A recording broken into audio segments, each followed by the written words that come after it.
नमस्कार बच्चों, online class में आपका स्वागत है। आज हम आप लोगों को बताएंगे बलघूर्ण स्लिप कर्व यानी कि टार्क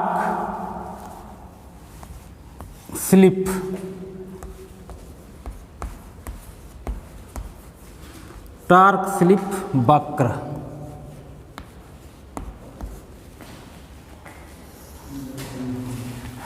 टार्क का जो है फार्मूला होता है, जैसा कि हम आप लोगों को पहले बता देंगे, T बराबर K phi S E2 R2 upon R2 square plus SX2 का होल स्क्वायर। ठीक है, ये आप लोग पहले जानते हैं। अब देखिए जो है, अगर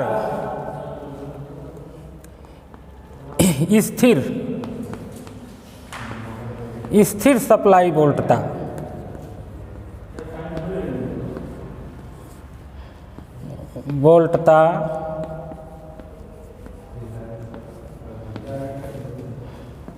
V पर फाई और E2 ये क्या होंगे? स्थिर होंगे।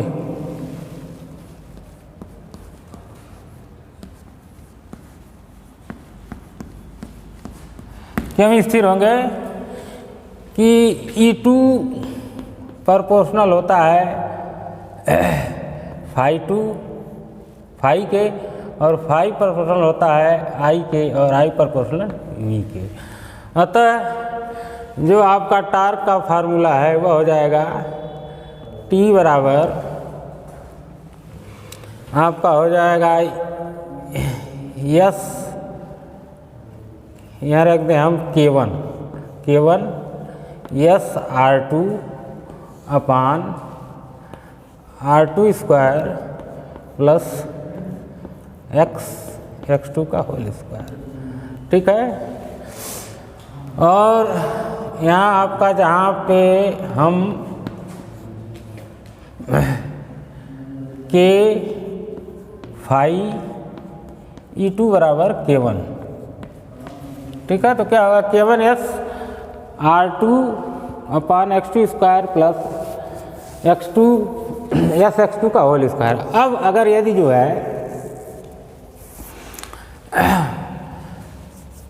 मोटर की गति, यदि मोटर की गति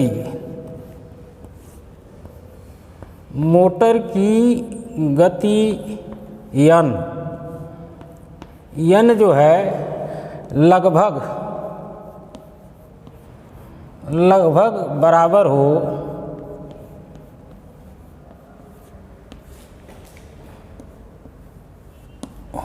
ns, यानी सिंक्रोनस स्पीड के लगभग बराबर हो, तब क्या होगा?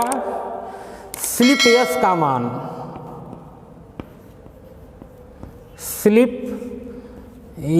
मान न्यून होगा, यानी कम होगा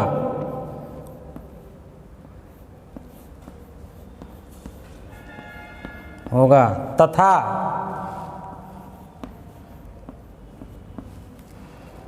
यस स्क्वायर का मान क्या होगा? या अति कम होगा, अति न्यून हो जाएगा। ठीक है, यानी कि यस स्क्वायर का मान अति न्यून हो जाएगा।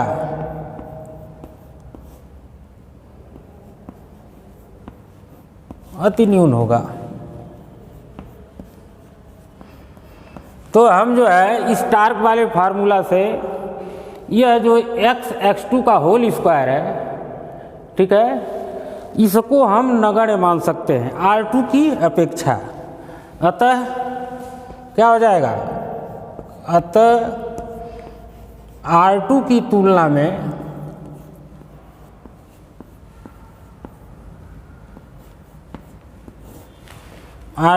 तुलना में यस X2 का होल स्क्वायर नगण्य, नगण्य मान लीजिए। अब देखिए जो है आपका क्या होगा टार का, अब जो इसको नगण्य मान लेंगे तो यह हो जाएगा आपका T बराबर K1 SR2 अपान R2 स्क्वायर। अब फिर जो है इस स्क्वायर से ये R कट जाएगा, T बराबर हो जाएगा K1 S अपान R2, ठीक है। तो यानी कि T प्रोपोर्शनल S हो जाएगा यदि R2 स्थिर हो,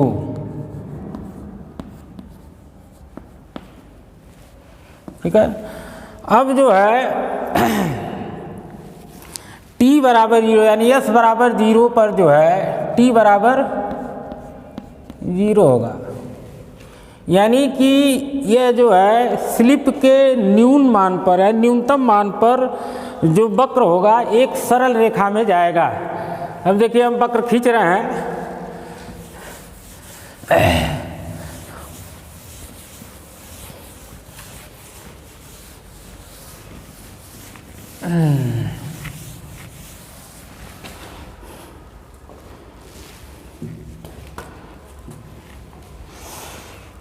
यानी कि आप इधर ऊर्ध्वाधर ले लेंगे, ठीक। इधर आपका होगा बलघूर्ण यानी टार्क, ये होगा आपका टार्क, और इधर होगा आपका स्लिप।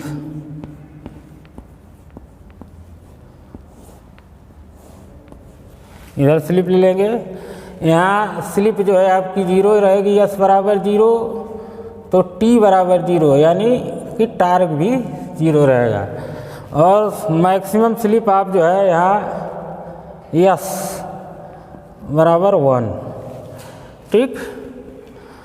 तो T प्रोपोर्शनल S यानी कि जो स्लिप का न्यूनतम मान है उस पे वक्र क्या करेगा, एक सीधी रेखा में चलेगा, इस तरह से चलेगा, ठीक है। कब तक चलेगा वक्र, अब देखिए इस तरह सीधी रेखा में चलेगा। कब तक वक्र चलेगा सीधी रेखा में, जब तक स्लिप का मान जो है S बराबर R2/x2 के बराबर न हो जाए, यानी S बराबर R2/x2 पे जो टार्क का मान है वह मैक्सिमम होगा, और उसी मैक्सिमम मान से वक्र क्या करेगा, अपना इस तरह से टर्न लेगा, ठीक। इस तरह से आपका यह सीधी रेखा में जाएगा, इस तरह से इसका टर्निंग होगा, और यह आएगा वक्र टर्न होके, यह आपका यहाँ पे आएगा। यानी कि यह जो आपका वक्र है यह सीधी रेखा वाला, यह क्या है T प्रोपोर्शनल S, ठीक।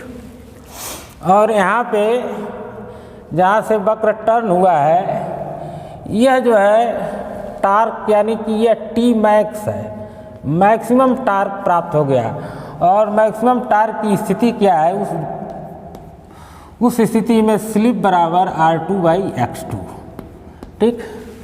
अब जो है R2/x2 यानी मैक्सिमम टार्क प्राप्त करने के बाद अगर हम मोटर पे और लोड बढ़ा रहे हैं, जब लोड बढ़ा रहे हैं तो क्या होगा, मोटर की गति कम होगी और स्लिप बढ़ती जाएगी। क्या होगी, स्लिप बढ़ेगी। जब स्लिप बढ़ती जाएगी, लेकिन क्या होगा, यहाँ से हम लोड बढ़ा रहे हैं, इस पोजीशन के बाद जो है लोड बढ़ रहा है, लेकिन टार्क नहीं बढ़ रहा है, स्लिप बढ़ रही है, टार्क घट रहा है, ठीक है। यानी कि जो है आपका S बराबर R2/x2 के बाद के बाद भार बढ़ाने पर यानी लोड बढ़ाने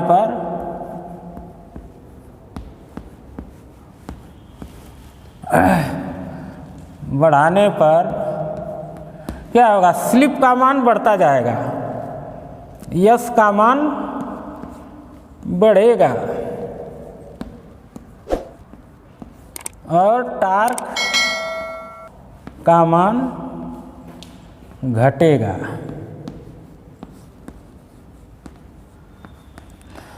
जब स्लिप का मान बढ़ रहा है तब क्या होगा, जो आपका टार्क इक्वेशन था T बराबर K1 यस R2 बटा R2 square plus S x two का होल स्क्वायर।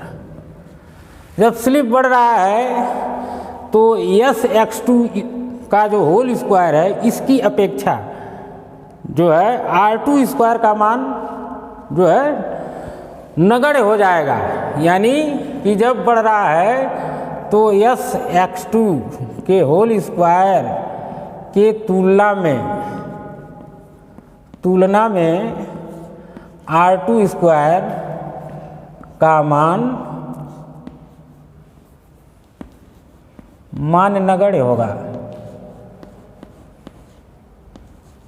ठीक, इसको नगण्य कर दे रहे हैं तो क्या हो जाएगा आपका फार्मूला, T बराबर K1 यस R2 अपान यस स्क्वायर x2 का होल स्क्वायर। यह क्या हो जाएगा आपका, यह यस स्क्वायर से कट जाएगा, यह बचेगा आपका K1, यह तो नगण्य है R2, ठीक है, तो यह आपका इससे कट जाएगा स्क्वायर से, क्या बचेगा K1 बटा यस x2 का होल स्क्वायर। यानी कि तब क्या होगा, T प्रोपोर्शनल 1/s जब x2 स्थिर हो।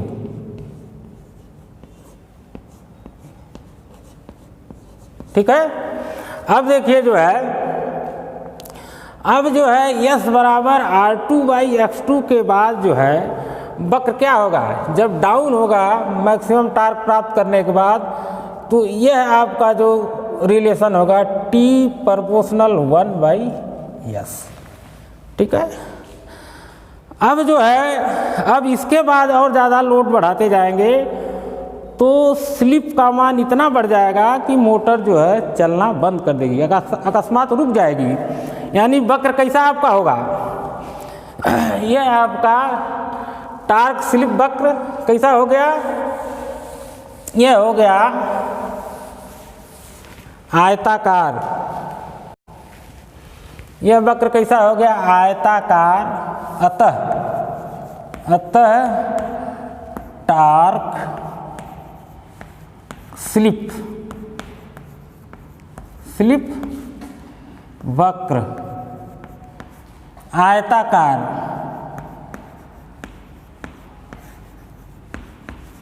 और अति परवलय होगा। ठीक है, अब देखिए जो है वक्र पर आइए। अब देखिए यह जो आपका है, यह से आप यह जो आपका जो है SM यानी मीडियम स्लिप रीजन। ठीक है, मीडियम स्लिप रीजन की बाईं तरफ आपका टार्क जो है स्लिप के प्रोपोर्शनल होगा, और इस रीजन को जो यह है आपका, इस रीजन को हम कहते हैं स्टेबल रीजन।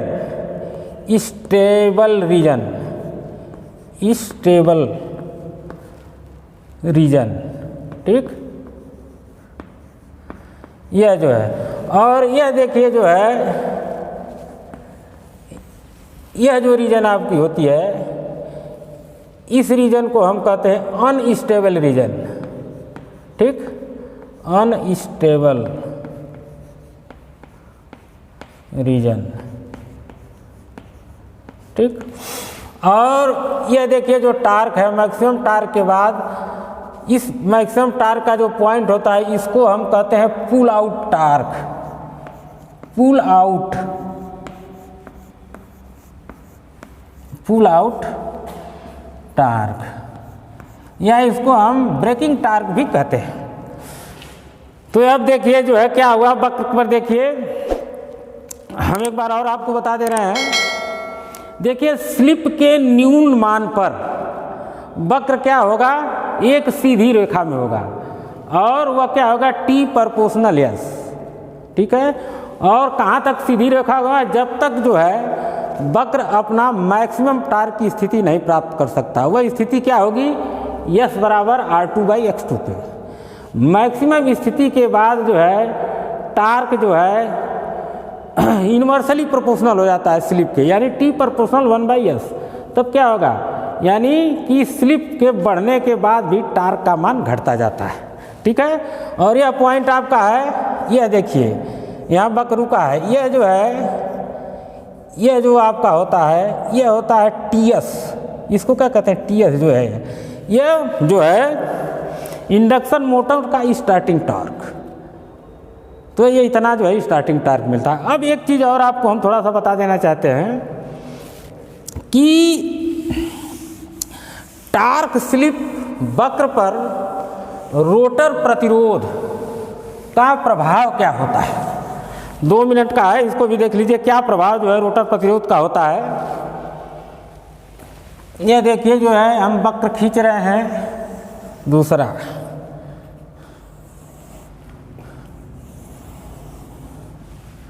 ठीक। यह है आपका वक्र का मैक्सिमम पॉइंट है।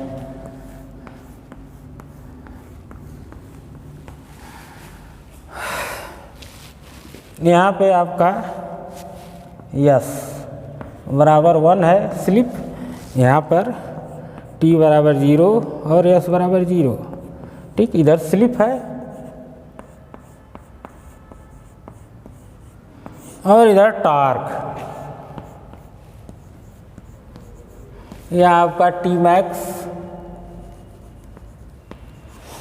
तो सबसे पहला वक्र हम खींच रहे हैं जब जो है रोटर में कोई एक्स्ट्रा रेजिस्टेंस नहीं दिया गया है, यानी रोटर का अपना जो है रेजिस्टेंस R2 है, ठीक है। तो यह हमारा जो है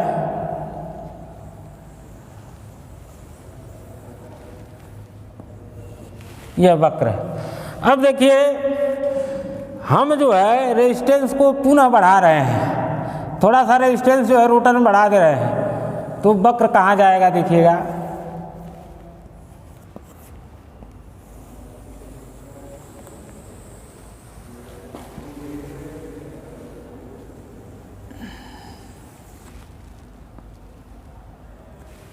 ठीक। और फिर रेजिस्टेंस बढ़ा रहे हैं रोटर में हम,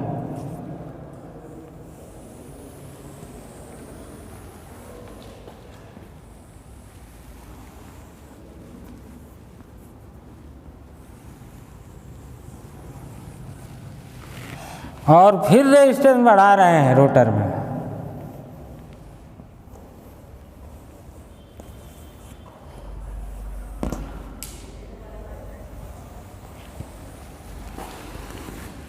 ये आपका स्लिप है,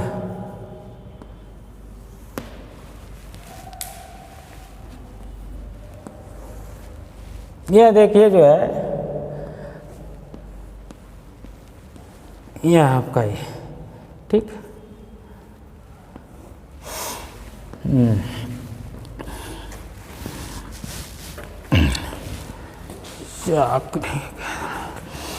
अरे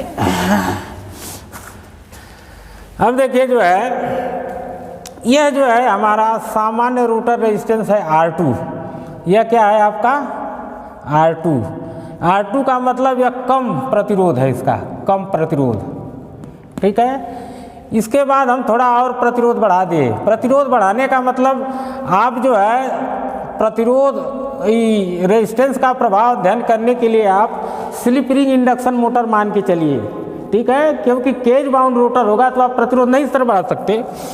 तो यहाँ क्या है, आपका थोड़ा प्रतिरोध बढ़ा दिया तो यह क्या हो गया, R21 मान लीजिए, और थोड़ा सा प्रतिरोध बढ़ा दिए तो इसका क्या प्रतिरोध हो गया, R22, और प्रतिरोध बढ़ा दिए तो इसका मान क्या हो गया, R23। ठीक है, यानी कि R23 का सबसे ज़्यादा प्रतिरोध है। यह किससे बड़ा है, R22 से। R22 किससे बड़ा है, R21 से, और R21 किससे बड़ा है, R2 से।